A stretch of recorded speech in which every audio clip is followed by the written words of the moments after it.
အားလုံးပဲမင်္ဂလာပါ IT Community Training Center မှာကြိုဆိုပါရစ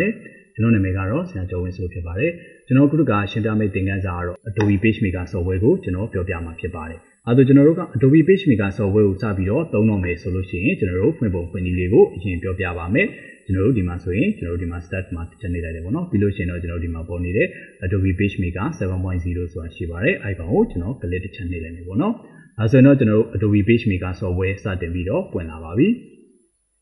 အဲ့လိုဒီလိုမျိုးပွင့်လာပြီဆိုလို့ရှိရင်တော့ကျွန်တော်တို့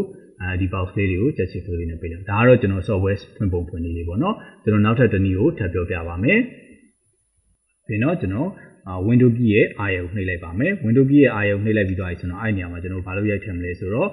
BM ကျွန်တော်70ဆိုပြီးတော့ကျွန်တော်ရိုက်ထည့်လိုက်မယ်ပေါ့နော်ပြီးလို့ရှိရင်တော့ okay နဲ့ထွက်ပါမယ်ဒီနည်းနဲ့လည်းဖွင့်လို့ရပါတယ် software ဖွင့်ပုံဖွင့်နည်းကတော့ကိုကြိုက်တဲ့နည်းနဲ့ဖွင့်လို့ရပါတယ်ဒါဆိုရင်ကျွန်တော်ခုနလိုပဲကြားလာပြီဆိုတော့ကျွန်တော်ချက်ချစ်ကလေးနဲ့ဝင်လာမယ်ပေါ့နော်အဲဆိုကျွန်တော်ကဒီမှာ software ကျလာပြီဆိုလို့ရှိရင် Adobe PageMaker ကကျွန်တော်တို့ဘာတွေလုပ်လို့ရလဲဆိုတော့ကျွန်တော်တို့စာစီစာရိုက်ပေါ့နော်စာစီစာရိုက်အသုံးပြုတွေပုံနှိပ်လုပ်ငန်းတွေကျွန်တော်တို့ company letter head တွေကျွန်တော်ဖိတ်စာတွေနော်ကျွန်တော်လိပ်စာကတ်တွေကျွန်တော် journal layout design တွေ voucher design တွေပေါ့နော်ကျွန်တော်အားဒါကြီးလုပ်တော့မယ်ဆိုရင်တော့ကျွန်တော် Adobe PageMaker နဲ့ကျွန်တော်တို့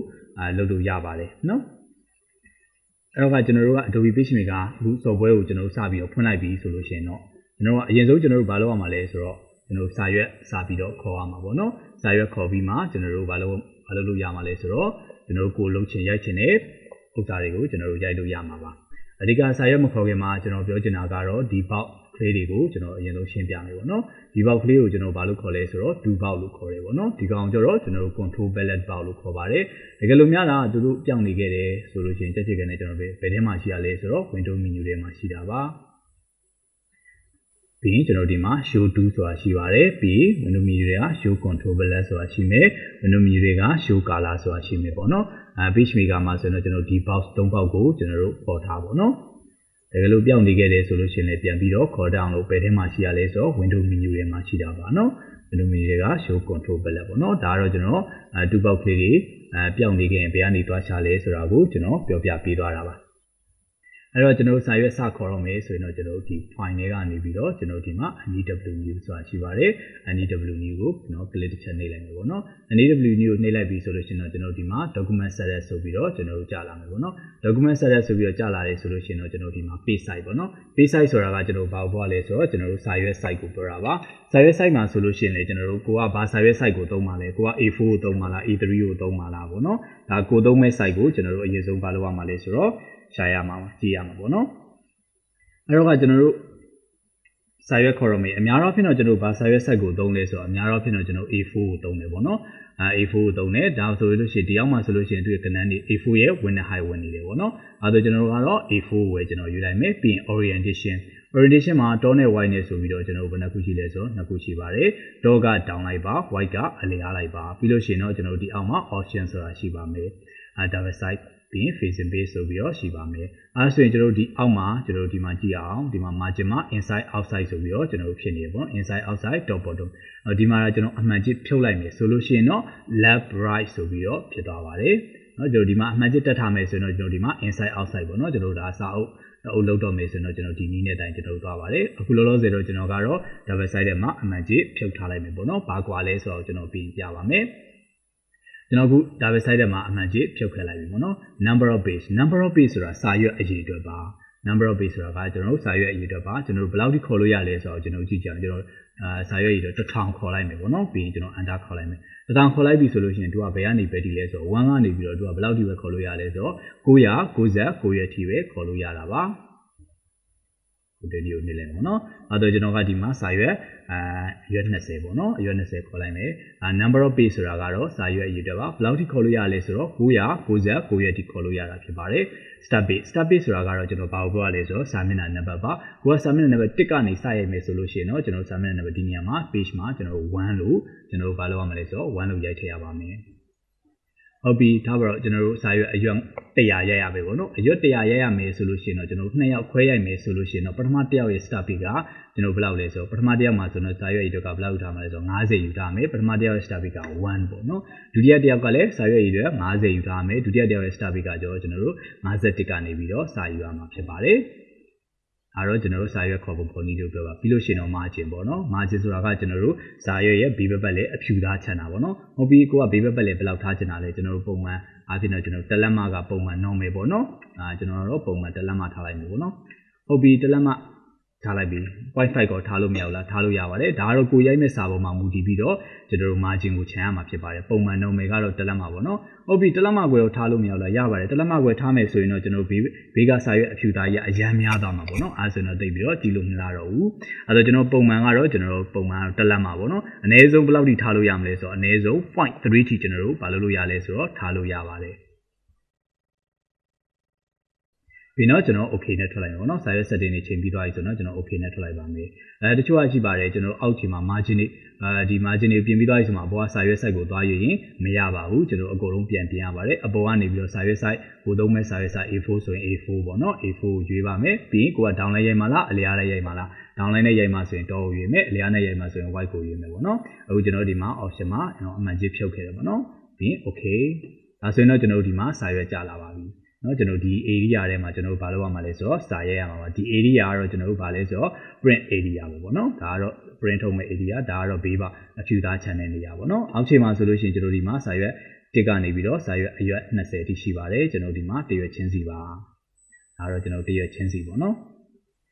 ်ကျွန်တော်စာရွက်ခေါ်ပြီးကိုကစာရွက်ခေါ်ပြီးတော့ကိုကပြန်ပြင်ခြင်းတယ်ပေါ့နော်ဒီစာရွက် setting ကိုပြန်ချင်းချင်းနေ margin လေးတွေပြန်ပြင်ခြင်းနေဆိုတော့စာရွက်ပြန်ပြင်ခြင်းနေဆိုတော့ကျွန်တော်ဒီ file တွေကနေပြီးတော့ကျွန်တော် document setter ထဲကိုပြန်ဝင်နိုင်မယ်ပေါ့နော် document setter ထဲကိုဘာပြင်ချင်တာလဲဟုတ်ပြီကျွန်တော်ဆွမ်းနာက option မှာ magic ထည့်ခဲ့ magic ဖြုတ်ပြီးကျွန်တော် magic ထည့်လိုက်မယ်ပေါ့နော်ဒီမှာ inside outside ဆိုပြီးရင် okay ပေါ့နော်အဲ့လိုဆိုရင်ကျွန်တော်ဒီမှာ2နဲ့3ကဒီလိုပုံစံမျိုးနည်းနည်းချင်းဆိုင်ဒီလိုပုံစံမျိုးဖြစ်သွားမယ်ပေါ့နော်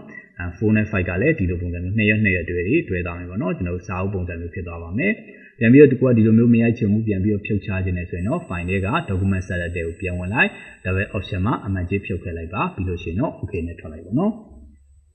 ဒါကတော့ကျွန်တော်စာရွက်ခေါ်ပုံခေါ်နည်းလေးကိုကျွန်တော်ပြောပြတာပါကျွန်တော်စာရွက်တွေခေါ်ပြီးသွားပြီကျွန်တော်စာရိုက်တော့မယ်ပေါ့နော်စာရိုက်တော့မယ်ဆိုလို့ရှိရင်တော့ကျွန်တော်တို့ဘာလုပ်ရလဲဆိုတော့အခုစာရွက်တော့မယ်ဆိုရင်ကျွန်တော်ဒီမှာ2ပေါက်ပေါ့နော်ဒီ2ပေါက်ထဲမှာကျွန်တော်ဒီ T လေးရှိမှာပေါ့နော်ဒီမှာ T ကတော့ touch 2ပေါ့နော်T ကိုနှိပ်လိုက်ပဲဆိုလို့ကျွန်တော်ဒီမှာ control bar လက်ပေါက်မှာပြောင်းသွားတယ်ပေါ့နော်ဒါတော့ကျွန်တော်ပြီးရင်ရှင်းပြပါမယ်ကျွန်တော်ကစာရိုက်တော့မယ်ဆိုရင်ဒါကိုရိုက်တဲ့ပုံမှာမူတည်ပြီးတော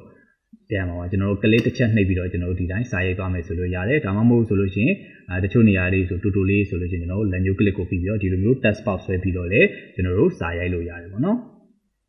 ်တချို့စာပိုက်တွေဆိုတော့ကျွန်တော်စာပိုက်တွေဆိုတော့ကလေးတစ်ချက်နှိပ်ပြီးတော့စာရိုက်ပါတယ်နော်လက်မျိုးကလစ်ကိုဖြည့်ပြီးတော့ဒီမှာဆွဲပြီးတော့ဒါတော့ကိုရိုင်းတဲ့ပုံစံမျိုးတိုင်းပေါ့နော်နှုတ်စာရိုက်တော့မယ်ဆိုလို့ရှိရင်တော့ထားပါတော့ကျွန်တော်စာလေးတစ်ကြောင်းရိုက်လိုက်မယ်ပေါ့နော်ဒီမှာကျွန်တော် text box တစ်ပေါက်ဆွဲလိုက်တယ်နော် IT computer ဆိုပြီးတော့ကျွန်တော်စာလေးတစ်ကြောင်းရိုက်လိုက်မယ်နော် IT computer ဆိုပြီးတော့ကျွန်တော်တို့ဒီမှာစာလေးရိုက်ပြီးသွားပြီဆိုလို့ရှိရင်ကျွန်တော်တို့ဘာလို့ကိုရိုက်ထားတဲ့စာကိုဘာလို့တက်ရမလဲဆိုတော့ကျွန်တော်ဘာလို့တက်ရမလဲဆိုသိမ်းတက်ရမယ်ပေါ့နော်ကိုရိုက်ထားတဲ့စာကိုကျွန်တော်သိမ်းတက်ရပါမယ်အဲ့တော့ကိုရိုက်ထားတဲ့စာကိုသိမ်းကျင်နေဆိုရင်တော့ကျွန်တော်ဒီမှာ file တွေက save ရှိတယ် save ရှိပါတယ်အခုမှစသိမ်းမဲ့ file ဖြစ်တဲ့အတွက် save နဲ့လည်းသိမ်းလို့ရတယ် save နဲ့လည်းသိမ်းလို့ရတယ်ကိုကြိုက်တာနဲ့သိမ်းလို့ရပါတယ်ကြိုက်တာကိုနှိပ်လို့ရတယ်အခုပထမဆုံးစသိမ်းမဲ့ file ကိုပြောတာနော်ဟုတ်ပြီအားဆိုတော့ကျွန်တော်ကတော့ save ကိုပဲကျွန်တော်နှိပ်လိုက်ပါမယ် save ကိုနှိပ်လိုက်ပြီဆိုလို့ရှိရင်တော့ကျွန်တော်ဒီမှာ box ကြလိုက်ပေါ့နော် box ကြလာပြီဆိုရင်ကိုကဘယ်ထဲမှာသိမ်းမှာလဲကိုသိမ်းမဲ့လမ်းကြောင်းကိုရွေးရမယ်ပေါ့နော်အဓိကတော့ကျွန်တော်တို့ဒီမှာဆိုရင်ပုံမှန်အဖြစ်တော့ desktop ပေါ်မှာသိမ်းတယ်ပေါ့နော်ကိုယ့်အရေးကြီးတဲ့ file တွေ data တွေဆိုရင်တော့ကျွန်တော်ဒီမှာ local disk ကျွန်တော်ဒီမှာ disk PC ထဲမှာပေါ့နော်ဒီမှာ C ရလွဲလို့ပေါ့နော် C ရလွဲလို့ကျန်တဲ့အပိုင်းတွေထဲမှာကျွန်တော်ဒီအောက်မှာရှိပါတယ်ဒီမှာ F တို့ G တို့ထဲမှာကျွန်တော်ကိုယ့်အရေးကြီးတဲ့ data တွေဆိုလို့ရှိရင်တော့ကျွန်တော်ဒီlocal disk D လို့ပေါ့နော်အများတော့ဖြစ်တော့ကွန်ပျူတာတိုင်းမှာတော့ local disk D လို့အများတော့ဖြစ်တော့ရှိကြပါတယ် local disk C ကတော့ဒါ software installation လုပ်ထားတဲ့အပိုင်းဖြစ်တဲ့အတွက်အရေးကြီးတဲ့ file တွေဆိုရင်တော့ကျွန်တော်ဒီsystem installation လုပ်ထားတဲ့အထက်မှာကျွန်တော်တို့မသိမ်းဘူးပေါ့နော်အဲ့တော့ကိုယ့်ရဲ့အရေးကြီးတဲ့ file တွေဆိုရင်တော့ local disk D ထဲမှာသိမ်းပေါ့နော်ကျွန်တော်ကတော့ခုလောလောဆယ်ကျွန်တော် desktop ပေါ်မှာပဲသိမ်းပါမယ်ပြီးလို့ရှိရင်တော့ကျွန်တော်ဒီမှာ file တွေပေါ့နော် file တွေကိုပေးထားတဲ့နာမည်ကိုပါလို့သိမှအဆင်ပြေမှာပေါ့နော်ကိုပေးထားတဲ့နာမည်ကိုမှတ်ထားပါဟုတ်ပြီကျွန်တော်ကတော့ဘာလို့ပေးလိုက်မလဲဆိုတော့ ID လို့ကျွန်တော်ပေးလိုက်မယ်ပေါ့နော်ကျွန်တော် desktop ပေါ်မှာ ID ဆိုတဲ့ file လေးနဲ့ကျွန်တော်တင်လိုက်ပါမယ်ပြီးလို့ရှိရင်တော့ကျွန်တော် save ကိုလုပ်လိုက်ပါမယ် အဲဆိုရင်တော့ဒီနာမည်နဲ့ကရှိနေတာဖြစ်တဲ့အတွက်ကျွန်တော်ဒီပြင်နာမည်တစ်ခုခုသွားပြောင်းလိုက်မယ်ပေါ့နော်အဲဆိုရင်ကျွန်တော်ဒီမှာ ID နဲ့ကျွန်တော်ဝင်သွားပြီပေါ့နော် ID နာမည်နဲ့တင်လို့ရသွားပြီတင်လို့ရသွားပြီဆိုတော့ကကျွန်တော်ဒီ file လေးကိုကျွန်တော်ပိတ်ကြည့်လိုက်မယ်ပေါ့နော်အဲတော့ကျွန်တော်ဒီမှာ desktop ပေါ်မှာကျွန်တော်သွားရှာကြည့်အောင်ပေါ့နော်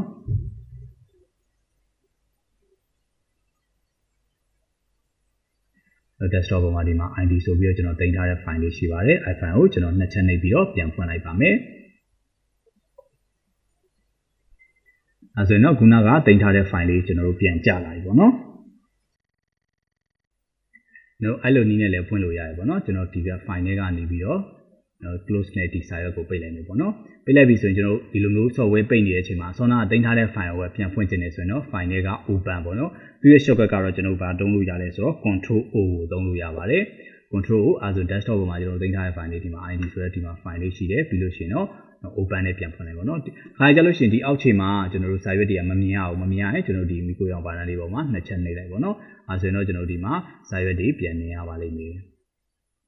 ကျွန်တော်ပိတ်မယ်ဆိုရင်တော့ကျွန်တော်ဒီမှာ file တွေက close သူ့ရဲ့ shortcut ကတော့ control W ပေါ့နော်သူရဲ့ shortcut က control W ကျွန်တော်ပြန်ဖွင့်ခြင်းနဲ့ကိုသိမ်းထားတဲ့ file ကိုပြန်ဖွင့်ခြင်းနဲ့ဆိုရင်တော့ file တွေက open ပေါ့နော် file တွေက open သူရဲ့ shortcut ကတော့ control O ပါဒါတော့ကျွန်တော်သိမ်းပုံသိမ်းနည်းလေးကိုကျွန်တော်ပြောပြတာပါသိမ်းပုံလေးလို့ပြောပြပြီးသွားပြီဆိုရင်တော့ကျွန်တော်ဒီမှာထပ်ပြီးတော့ကျွန်တော်စာဆက်ရိုက်လိုက်မယ်ပေါ့နော်ဟုတ်ပြီကျွန်တော်အစောနာကရေးထားတော့က ID computer လို့ပဲရေးထားပြီးရင်ကျွန်တော်ဒီမှာ training center လို့ထည့်လိုက်ပြီပေါ့နော်ထည့်လိုက်ပြီးသွားပြီဆိုရင်ကျွန်တော်သူ့ကိုနာမည်အစောနာကကျွန်တော် ID computer မှာကျွန်တော် ID နဲ့တင်ထားရပေါ့နော်အခုကျွန်တော်နာမည်ပြောင်းမယ်ပေါ့နော် file တွေက save ကိုနှိပ်မယ်ဆိုလို့ရှိရင်တော့ ID ထဲကိုဝင်သွားပါကျွန်တော်နာမည်ပြောင်းချင်တာဖြစ်တဲ့အတွက်ကျွန်တော် CF ကိုနှိပ်လိုက်ပါမယ်အဲကျွန်တော်ဒီမှာစောနာနာမည်ရှိနေတယ်ပေါ့နော်အဲစောနာနာမည်ရှိနေတဲ့မှာ ID ရဲ့နောက်ကကျွန်တော် computer ထည့်လိုက်မယ်ပေါ့နော်ဟုတ်ပြီပြီးလို့ရှိရင်တော့ကျွန်တော် desktop ပေါ်မှာ save မှာဖြစ်တဲ့အတွက်ကျွန်တော် save ကိုနှိပ်လိုက်ပါပြီအဲဆိုရင်တော့ကျွန်တော်နှစ် file ဖြစ်သွားပြီပေါ့နော်အဲဆိုရင်တော့အခုလက်ရှိဖွင့်ထားတဲ့ file ဟာ ID computer ဆိုပြီးတော့ကျွန်တော်ဒီ file လေးကိုပေးပြီးတော့တင်ထားတာပေါ့နော်အဲဆိုကျွန်တော်တို့ကိုပြန်ပိတ်လိုက်မယ် file လေးက close အဲဆိုရင် file လေးကနေပြီး open ဟုတ်ပြီကျွန်တော်တို့ဒီမှာဆိုလို့ရှိရင်နှစ် file ရှိမယ်ပေါ့နော် ID computer ရဲ့ကျွန်တော်တို့ ID ရဲ့နှစ် file ရှိမယ်ပေါ့အဲဆိုလို့ရှိရင်ကျွန်တော် ID computer training center အပြည့်စုံပါတဲ့စာကြောင်းကကျွန်တော်ဒီ ID computer ထဲမှာပဲရှိမှာပါဒီက ID ထဲမှာမရှိပါဘူး။ဘာကြောင့်လဲဆိုတော့ကျွန်တော်ကဘာလုပ်လိုက်လို့လဲဆိုတော့နာမည်ပြောင်းပြီးတော့တင်လိုက်လို့ပါ။အဲဆိုတော့ကျွန်တော်အခုပြောပြသွားတယ်file သိမ်းပုံသိမ်းနည်းလေးကိုအဆင်ပြေမယ်လို့ထင်ပါတယ်နော်။အဲကျွန်တော်ဒီမှာ file ထဲကနေပြီးလုံးဝအပြီးထွက်မယ်ဆိုရင်တော့ကျွန်တော်ဒီမှာ exit ပေါ့နော် exit ကတော့ကျွန်တော်တို့ရဲ့ shortcut key ကကျွန်တော်တို့ control Q နဲ့ဆိုလို့ရှိရင်တော့ကျွန်တော်အကုန်လုံးဒီ software တစ်ခုလုံးပိတ်သွားမှာဖြစ်ပါတယ်အဲဆိုတော့ကျွန်တော်ဆောနာကပြောတဲ့ debox လေးအကြောင်းကိုကျွန်တော်ရှင်းပြပါမယ်ဒါကတော့ကျွန်တော်ဗာလဲဆိုတော့ debox ပါဒီများလေးကိုကျွန်တော်ဗာလို့ခေါ်လဲဆိုတော့ pointer 2လို့ခေါ်ပါတယ် pointer 2ကဘယ်လိုအခြေအနေမျိုးမှာသုံးတာလဲဆိုတော့ကျွန်တော်ပုံနေပေါ့နော်ပုံတွေကိုအချုံချက်လုပ်ခြင်းနဲ့အမို့ပုံတွေကိုနေရာရွှေ့ခြင်းနဲ့ပြီးရင်စာတွေကိုနေရာရွှေ့ခြင်းနဲ့အဲ့လိုနေရာမျိုးမှာကျွန်တော်သုံးပါတယ်ဒီရက2ကကျွန်တော် rotation 2ပေါ့နော် rotation 2ကတော့ကျွန်တော်ပုံတွေလှည့်တဲ့နေရာမှာသုံးတယ်စာတွေလှည့်တဲ့နေရာမှာသုံးတယ်ပြီးတော့ဒီမှာအောက်ကကျွန်တော် line 2ပေါ့နော်မြင်းဆွဲတဲ့နေရာမှာသုံးပါတယ်ဒီအောက်ကတော့ rectangle 2 ellipse 2 polygon 2ပေါ့နော် polygon 2ကတော့ကျွန်တော်အနားကြီး3နားနေပြီးတော့အနားကြီး100ထိကျွန်တော်ဘာလုပ်လို့ရလဲဆိုတော့ setting ချိန်ပြီးတော့ဆွဲလို့ရပါတယ်ဒါကတော့ hand 2ပေါ့နော် hand 2ကတော့ကျွန်တော်ဘာလို့လဲလောဝါလေးကိုစာရွက်ကိုဘေးဘက်ညာကျွန်တော်အပေါ်အောက်ရွှေ့ကြည့်တာပါ hand 2ပါဒါ hand 2ကစာရွက်ကိုရွှေ့ကြည့်တာပါနောက်တစ်ခုကကျွန်တော်ဒီမှာ T ပေါ့နော် T ကိုတစ်ချက်နှိပ်လိုက်မယ်ဒါ T ကတော့ test 2ပါစာရိပ်တဲ့နေရာမှာသုံးပါတယ် test 2ကိုနှိပ်လိုက်ပြီဆိုလို့ရှိရင်တော့ကျွန်တော်ဒီအောက်မှာcontrol palette ပေါက်မှာလည်းအကုန်လုံးပြောင်းသွားပါတယ်အဲတော့ test 2ပေါ့နော်ဒါကကျွန်တော် crop 2ပါ crop 2ကတော့ကျွန်တော်ပုံတွေဖြတ်ကြည့်တဲ့နေရာမှာကျွန်တော်သုံးပါတယ်ဒါကကျွန်တော် vertical horizontal line 2ပါသူကဘယ်လိုပဲဆွဲမြင်အဖြောင့်ထွက်ပါတယ်ဒါကကျွန်တော် rectangle frame 2ဒါက ellipse frame 2ဒါက polygon frame 2ဒါကတော့ zone 2ပါ zone 2ကတော့ကျွန်တော်စာရွက်ကိုအချုံချက်ကြည့်တဲ့နေရာမှာ click တစ်ချက်ကြည့်ပြီးနှိပ်ကြည့်ပါတယ်အဲ့လိုမှမလဲချင်းချင်းဆိုရင် zone 2ကိုကျွန်တော် right click နှိပ်လိုက် other view ပုံမှန်ကိုယ့်ရဲ့ monitor screen ပေါ်မှာမူတည်ပါတယ်ကျွန်တော်150လောက်နဲ့ချက်ကြည့်လိုက်မယ်ပေါ့နော်ပြီးရင်အဲ့လိုမျိုးအချိန်မှာကျွန်တော်က hand 2ကိုယူခြင်းနဲ့စာရွက်ကိုရှေ့ကြည့်ခြင်းနဲ့ဆိုဒီ hand 2လက်ဝါးလေးကိုသွားမယူခြင်းဘူးဆိုလို့ရှိရင်တော့ keyboard ကနေပြီးတော့ကျွန်တော် alter လေးကိုဖိပြီးတော့ရွှေ့မယ်ဆိုလို့ရှိရင်လည်းဘာလုပ်လို့ရလဲဆိုတော့ရွှေ့ကြည့်လို့ရပါတယ်ကျွန်တော် hand 2ကိုတုံးပြတာပေါ့နော် order ကိုဖိထားမယ်ဆိုရင်တော့ hand 2ဖြစ်ပါတယ်ကျွန်တော်ပြောပြတဲ့ဒီ2ပေါက်ထဲက2တွေကိုအဆင်ပြေမယ်လို့ထင်ပါတယ် ဒီညာလေးကိုကျတော့ pointer tool လို့ခေါ်တယ်ဒါကကျတော့ rotation tool ဒါကကျတော့ line tool ဒါ rectangle tool ellipse tool polygon tool hand tool ပေါ့နော်ပြီးရင်ဒါကကျတော့ touch tool ဒါကကျတော့ crop tool ဒါကကျတော့ vertical horizontal line tool ပေါ့နော်ဒါကကျတော့ rectangle frame tool ဒါက ellipse frame tool ဒါ polygon frame tool ဒါကတော့ zone tool ပေါ့နော်ဒါကကျွန်တော်တို့ပြီးရင်သုံးပုံသုံးနည်းလေးတွေကိုပြောပြပါမယ်ဒီ box လေးတကယ်လို့များပြောင်းနေခဲ့တယ်ဆိုရင်တော့ဘယ်ထဲမှာရှိရလဲဆိုတော့ window ထဲမှာရှိပါတယ်ဒါတော့ကျွန်တော်အခုပြောပြသွားတာတော့ဒါ Adobe PageMaker ရဲ့ Chapter 1 သင်ခန်းစာလေးကိုကျွန်တော်ပြောပြပေးသွားတာဖြစ်ပါတယ်